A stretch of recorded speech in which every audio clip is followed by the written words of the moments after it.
Bonjour. C'est grâce à toi que j'ai découvert le boulot, tu m'as fait rencontrer tes collègues. Voilà. Et donc c'est un peu à cause de toi aussi qu'on s'est lancé dans cette mission sur les métiers du lien. Là tu me fais faire beaucoup de boulot à cause Ah de oui, toi. c'est vrai. Puis alors quand j'ai eu la mission, ils m'ont foutu un autre rapporteur, je savais qu'il y aurait quelqu'un en marche. Ils m'ont foutu Bruno Bonnel. Bruno Bonnel se moque de ce qu'on pense de lui au niveau local. Ce qui se dit en circo, j'en ai rien à foutre. Je ne suis pas là pour faire l'assistante sociale. Bruno Bonnel, je me dis putain pourquoi ils mettent cette tête de con.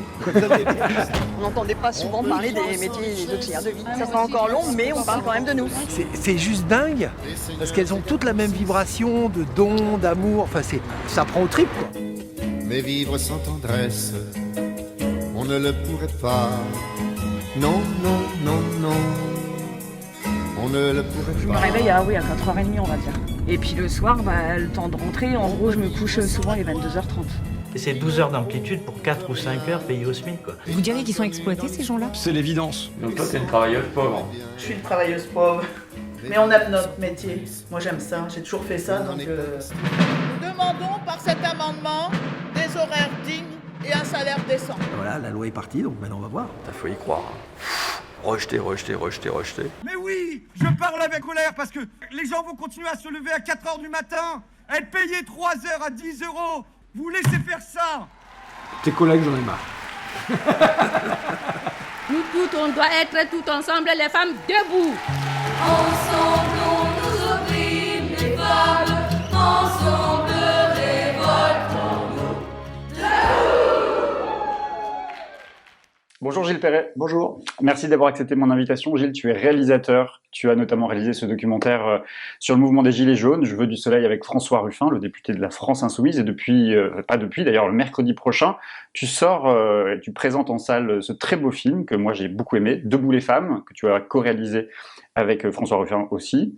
Alors c'est un film sur les métiers du lien. Deux députés, François Ruffin et Bruno Bonnel de la majorité présidentielle, vont à la rencontre d'auxiliaires de vie sociale, d'accompagnants d'élèves en situation de handicap, d'aide à domicile aussi. On y voit évidemment la précarité de toutes ces femmes. L'objectif de ces deux députés, c'est de déposer à la fin une proposition de loi. D'abord un mot sur le titre. J'espère que ça va pas te mettre de mauvaise humeur, mais je me suis beaucoup interrogé avant d'aller voir le film sur le titre Debout les femmes. Pourquoi cette injonction faite aux femmes debout? Vous leur dites? Ouais, c'est vrai qu'elles se mettent pas debout. Non, pas du tout. Déjà, première chose. Déjà, on a mis plus de temps à trouver le titre qu'à faire le film. Et en fait, le titre, il a été choisi par les femmes elles-mêmes, les femmes du film. Et c'est vrai je comprends ce sentiment d'injonction, et on savait qu'on allait... On a l'impression que deux hommes qui réalisent un film sur des femmes, et ils leur disent « Allez, debout les femmes ». Après, je vais pas spoiler la fin du film, mais on comprend à la fin du film, évidemment, pourquoi. Il faut avoir vu le film pour comprendre le titre, et c'est vrai que ça peut être gênant, et qu'il peut y avoir un a priori, un petit peu, une légère suspicion. Et après, on voulait qu'il y ait un peu de mouvement, et qu'il y ait un peu qu'on montre aussi que c'est un film combatif qui peut être éventuellement un outil pour changer les choses, en tout cas améliorer et diminuer la précarité chez ces femmes. Et donc du coup il y avait ce point d'exclamation et Debout les femmes, bon, sachant qu'on sait que il y a certes un parcours parlementaire, mais s'il n'y a rien qui se passe à la base, et si les gens ne se mobilisent pas, les femmes elles-mêmes, mais aussi les gens qui ont recours à ces personnes-là, ça ne changera pas fondamentalement. Donc voilà. Mais je comprends qu'il puisse y avoir un peu de méfiance. Après, on l'a fait valider. En fait, on a fait un vote entre 3 titres par toutes les femmes du film, et c'était quasiment l'unanimité sur Debout les femmes. Donc on s'est plié à la majorité. Justement, ces femmes, on les a souvent présentées comme les chevilles ouvrières de la crise sanitaire. Ton film, d'ailleurs, tu le dis pas là, mais je crois, il a failli s'appeler Les premières de cordée contre-attaque, parce qu'elles étaient en première ligne, comme les infirmières, les aides-soignantes. On les a beaucoup applaudis pendant plusieurs semaines. Tu dirais aujourd'hui qu'elles sont les grandes oubliées de notre société? C'est aussi une des raisons d'être de ce film, même si ce film a commencé à être tourné au premier confinement qu'on a connu.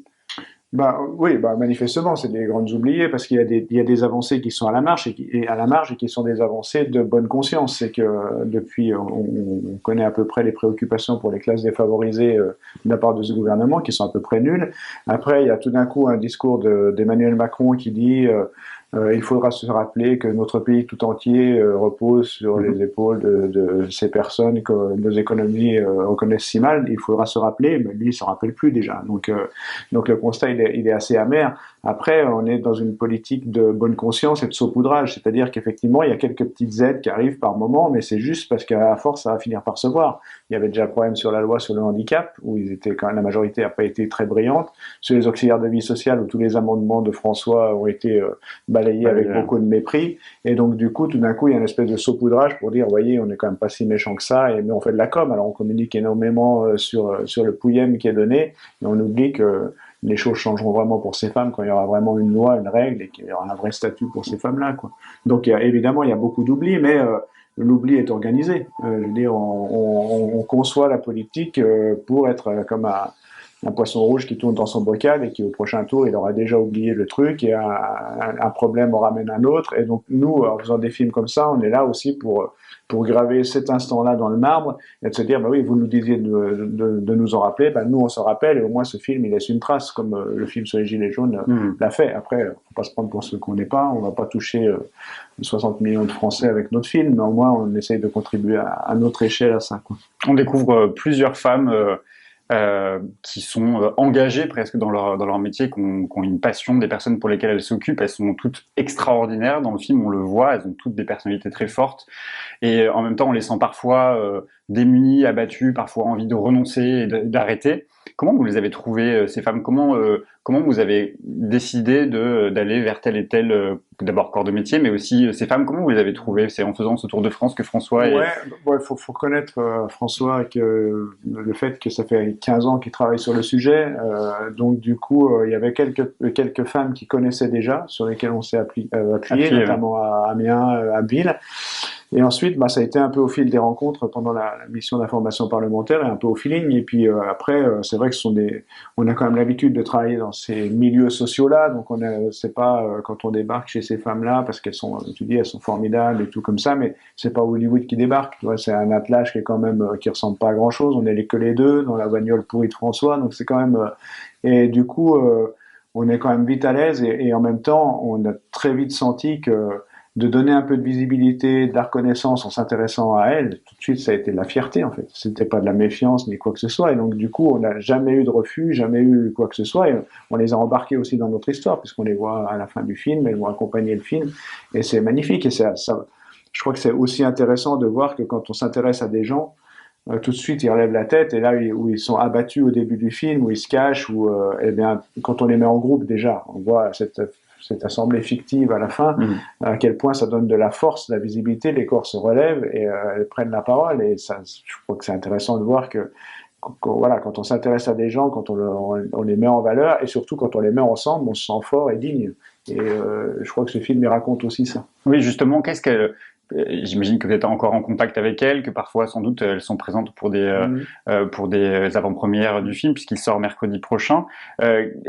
Comment tu sens les choses? Qu'est-ce qui a changé pour elles? C'est effectivement cette considération à un parlementaire, un réalisateur qui les suivent au quotidien, qui tente de leur faire prendre conscience aussi de la force qu'elles représentent et de leur engagement. Qu'est-ce que ça a changé, ce film, pour elles? Je pense que franchement, c'est de la fierté de leur avoir redonné de la dignité. Et en fait, tout d'un coup, elles se sont senties, rien que le fait de les rassembler à un moment donné, elles se sont senties fortes, pas toutes seules, et puis du coup, elles sentent qu'elles ont presque une mission, en fait, à travers ce film. Et nous, on est contents, puisque c'est aussi comme ça qu'on conçoit un peu notre truc.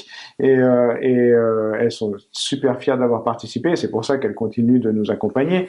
Et je crois que dans le film, je sais pas si tu vois, l'exemple le plus caractéristique, c'est Jeannette, la femme de ménage, qui rentre dans le bureau de François en cachette. Ah oui. Donc je suis là, on filme et tout, elle parle, elle ressort en se cachant et tout comme ça, et à la fin du film c'est elle qui harangue cette assemblée fictive en disant debout les femmes, tout ensemble, etc. Et là on voit à quel point le parcours que ça donne à Jeannette, parce qu'on s'est revu beaucoup de fois entre ces deux moments-là, et du coup qui s'est senti autorisée à parler, et fière de ce qu'elle fait, et y compris de revendiquer, et donc du coup j'ai l'impression qu'elle est à l'image de toutes les femmes qu'on a rencontrées dans le film. Et elle prend confiance, cette femme aussi, on a le sentiment qu'elle a une énorme confiance en François Ruffin.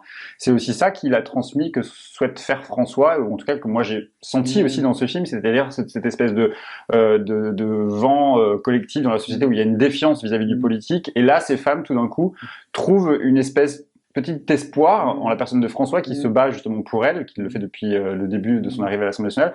Tu as senti ça aussi, cet espoir que la politique pouvait apporter quelque chose? Oui, carrément. Après, il y a certaines qui ne le connaissaient même pas quand on arrive, parce que dans notre milieu, évidemment, qu'on connaît François Ruffin, pour la plupart, mais par contre, maintenant, depuis que le combat est engagé pour les auxiliaires de vie sociale, il y a quand même eu des changements certes mineurs, mais en tout cas le sujet arrive de plus en plus sur la table. Et ça, il faut quand même reconnaître que c'est quand même le mérite de François d'arriver avec sa façon de communiquer, à mettre des sujets de société sur la table.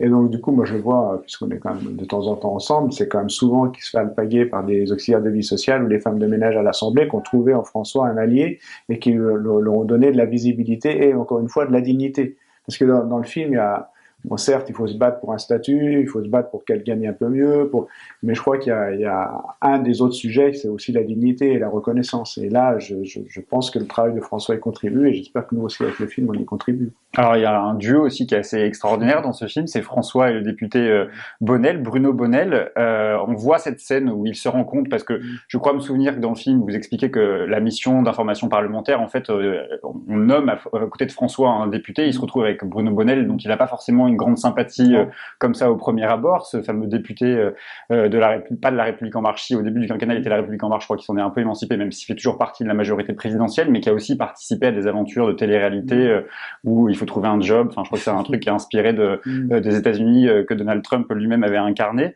Qu'est-ce qui t'a intéressé dans ce duo qui est assez improbable au départ et qui je te finalement dirais presque c'est presque parce qu'il y a ce duo qu'on fait le film. Parce qu'en fait, quand on commence le film, il n'y a pas la crise du Covid, il y a pas donc il faut rajouter de l'humain, il faut rajouter aussi de la complexité et c'est ça qui est bien dans un film. Si c'est pour faire un film uniquement avec soit du discours militant ou manichéen, enfin, c'est pas tout à fait comme ça que je conçois mon métier. Et là, on savait qu'en mettant Bruno Bonnel là-dedans, on allait déstabiliser les spectateurs, on allait mettre de la complexité, on allait mettre aussi de l'humanité, de la complexité dans l'être humain, quoi. Et parce que Bonnel est à côté dans le film, on ne sait pas si on doit l'aimer, si on doit le détester, François donne une partie de la réponse d'ailleurs, parce qu'à un moment donné, il dit qu'il a appris à connaître qui il était, son histoire, son vécu, notamment son enfant, je crois, qui est handicapé. C'est très lourdement handicapé, qui est décédé depuis. Et à travers lui, je crois qu'on raconte aussi autre chose, c'est que il y a souvent une différence, une dichotomie entre ce qu'on ressent viscéralement, le besoin d'aider peut-être l'autre, en tout cas la préoccupation sincère qu'a Bruno Bonnel pour ces personnes-là, mais parallèlement à ça, être capable de faire des choix complètement opposés quand il s'agit de voter à l'Assemblée nationale et qu'on vote des lois qui, de fait, vont précariser encore ces gens dans la sous-traitance, dans la dérégulation des marchés du travail, etc., etc. Et voilà, le constat, c'est aussi de se dire, bon, ben voilà, les députés de la République en marche qui mettent tout ça à la poubelle pour l'amélioration de la situation ont un cœur aussi, la question ne se pose pas, mais c'est à quel moment tu votes avec ton cœur ou tu votes avec ton groupe, et là l'écart est manifeste. Et le truc, parce que souvent politiquement on nous envoie sur des questions de bonne conscience, il faudrait attendre que l'individu se réveille un bon matin et ait envie de changer le monde, mais c'est pas comme ça que ça se passe, c'est dans le rapport de force et c'est la loi qui fait changer réellement les choses. Mais s'il faut attendre que chaque député soit touché à titre personnel par un enfant handicapé ou une personne âgée qui a besoin d'assistance ou un enfant qui a besoin d'assistance à l'école, c'est encore pas gagné pour les AVS et les AESH, quoi. Qu'est-ce que ça raconte quand même, ce duo, justement?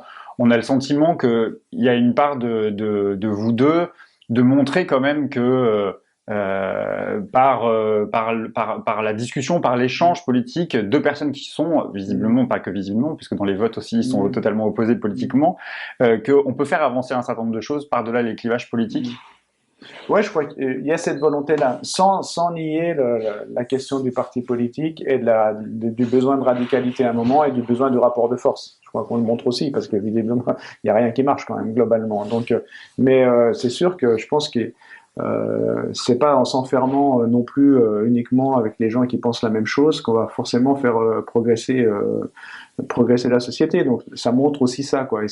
Et l'autre n'est pas forcément quelqu'un qui n'a pas de cœur. C'est juste qu'à un moment donné, Et il n'y a pas le même logiciel, il n'y a pas le même vécu, il ne vit pas forcément dans la même sociologie, enfin dans le même monde, mais qu'il y a quand même des fois moyen de discuter. Voilà, maintenant, c'est pas forcément toujours fertile, mais on peut quand même avoir un peu d'espoir de temps en temps. J'ai une dernière question, Gilles. À la fin du film, je ne vais pas spoiler ce qui se passe, mais on est franchement très ému. Il faut vraiment être fort pour pas que la poussière à l'œil ne succombe en larmes, pleines larmes, parce que c'est vraiment très, très fort. Je ne dis pas pourquoi, mais en tout cas, on comprend les raisons pour lesquelles effectivement ce film s'appelle Debout les femmes. Mais surtout, je me suis dit à la fin, putain, en fait, s'il y avait 577 députés comme François Ruffin qui se battent, mais par petits bouts, parce qu'ils ne proposent pas une grande loi, ils proposent une loi d'amélioration des conditions de vie et de travail de ces femmes précaires. Est-ce que ça veut dire aussi que quand même une des leçons de ce film, c'est que la politique, certes, c'est pas qu'une aventure personnelle, c'est avant tout une aventure et le fruit d'une aventure collective, mais est-ce que tu partages ce sentiment que dans la personnalité de François, il ne s'agit pas de lui faire un grand honneur, mais c'est vrai qu'on a le sentiment quand même, en tout cas c'est une des impressions qu'on a à la fin du film, c'est qu'on se dit putain, on ne voit pas nos députés se battre comme lui semble le faire, en tout cas c'est pas la première fois qu'on le voit sur certains sujets, et sur ce sujet-là en particulier, mais on se pose la question de savoir qu'est-ce qu'ils font les autres députés finalement.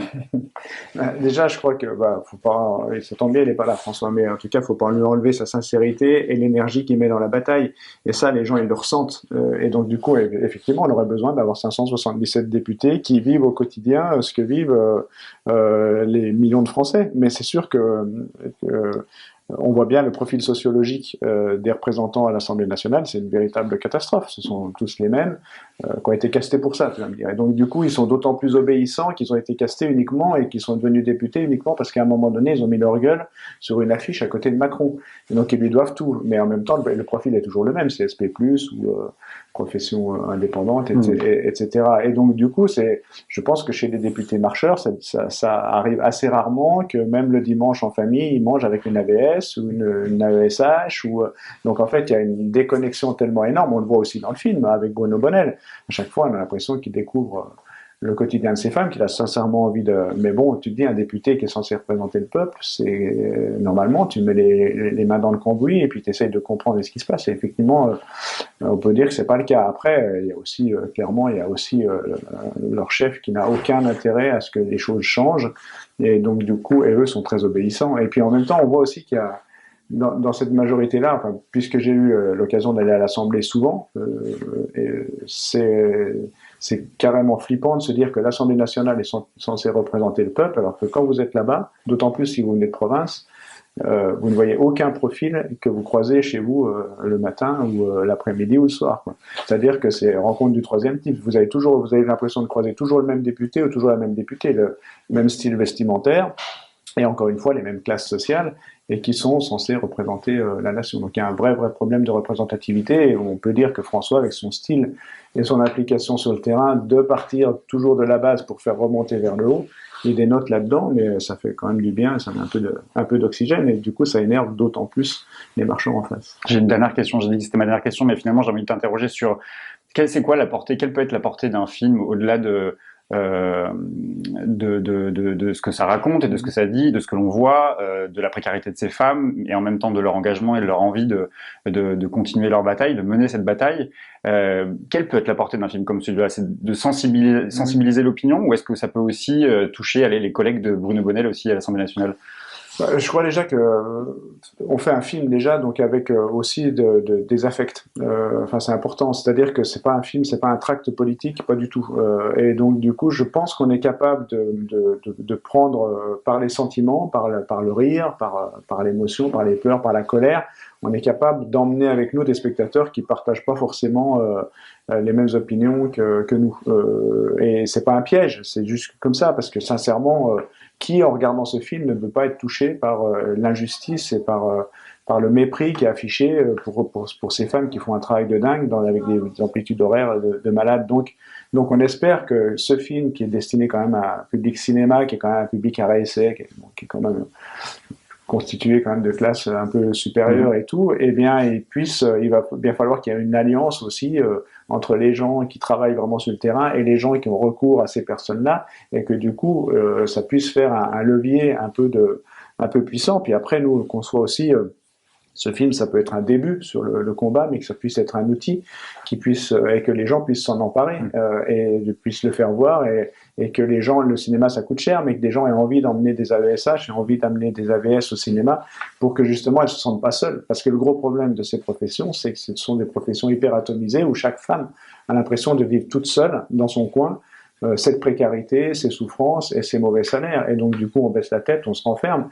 Quand on fait voir qu'on n'est pas tout seul, et sont 700 000 AVS sur le territoire français, ça fait quand même pas une petite force, quoi. Et donc, du coup, si ça pouvait faire prendre conscience de sa force, ça serait déjà pas mal. On va essayer de faire en sorte que ça marche dans ce sens-là. Ça veut dire que c'est un film qui se voit dans les salles de cinéma de manière traditionnelle comme un film, n'importe quel film, mais c'est aussi un film qui a vocation à tourner dans des espaces plus militants, où derrière, il y a des possibilités de discussion, d'échange, de débat. Bien sûr, déjà, là, quand il sort au cinéma, il y a beaucoup de débats qui sont organisés, il y a des associations qui s'en emparent pour faire des débats dans les cinémas. Puis ensuite, oui, c'est un film qui sortira en VOD, en DVD, et en tout cas qui peut être support à discussion autant qu'on aura besoin. Moi, je fais un film de la sociale et ça fait 5 ans qu'il est fait, il y a encore 4-5 débats par semaine. Donc c'est un film, c'est aussi le gros avantage d'un film pour le cinéma, c'est qu'on n'est pas dans l'actualité, dans le flux où une idée en chasse une autre, on pose un truc à un moment donné et après on discute. Merci beaucoup Gilles. Merci beaucoup.